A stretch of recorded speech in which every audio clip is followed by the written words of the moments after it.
जंगल का परिचय और बंदर बबलू। ग्रेटर दैन एक घने और हरे भरे जंगल में बंदर बबलू पेड़ों पर झूलते हुए मस्ती कर रहा है। चारों तरफ रंग बिरंगी तितलियां उड़ रही हैं और सूरज की रोशनी पेड़ों की शाखाओं से छनकर आ रही है। बबलू की जिज्ञासा और जंगल में प्रवेश। ग्रेटर दैन बबलू उत्सुकता से जंगल की गहराई की ओर देखता है।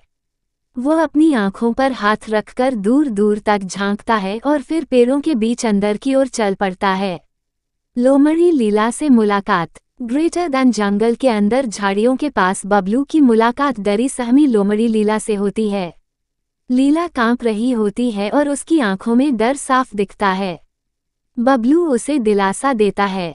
दोनों का सफर शुरू होना।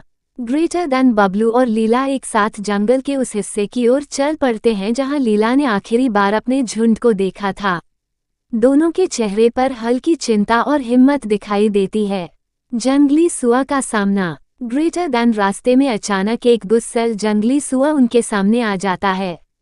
बबलू और लीला डरकर पीछे हटते हैं लेकिन शांति से धीरे धीरे आगे बढ़ जाते हैं। कांटेदार झाड़ियों से गुजरना। ग्रेटर दैन दोनों एक कांटों से भरी झाड़ी से गुजरते हैं। बबलू अपनी लंबी पूंछ से लीला के लिए रास्ता साफ करता है और दोनों सावधानी से आगे बढ़ते हैं। नदी तक पहुंचना। ग्रेटर दैन थोड़ी दूर चलने के बाद वे एक तेज बहती नदी के किनारे पहुंचते हैं। दोनों नदी को पार करने के बारे में सोचते हैं और बबलू सबसे पहले उतरता है।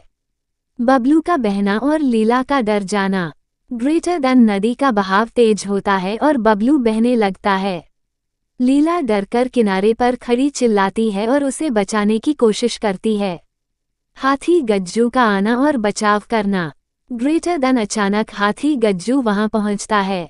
वो बबलू की आवाज सुनकर दौड़ता है और अपनी सूंड से उसे पकड़कर सुरक्षित बाहर निकाल लेता है। गज्जू की विदाई। ग्रेटर दैन बबलू और लीला गज्जू का धन्यवाद करते हैं। गज्जू मुस्कुराता है और कहता है, मित्र को संकट में कैसे छोड़ देता। फिर वह जंगल की ओर चला जाता है। लीला का अपने झुंड से मिलना। ग्रेटर दैन कुछ दूर चलने पर लीला को अपना परिवार मिल जाता है। सभी लोमड़ियां उसे देखकर खुशी से उसे गले लगाती हैं। लीला की आंखों में आंसू हैं। बबलू को भाई बनाना और अंत। ग्रेटर दैन लीला बबलू से कहती है, अब तुम सिर्फ दोस्त नहीं, मेरे भाई हो। दोनों मुस्कराते हैं और सूरज ढलते हुए जंगल में एक नई दोस्ती की कहानी पूरी होती है।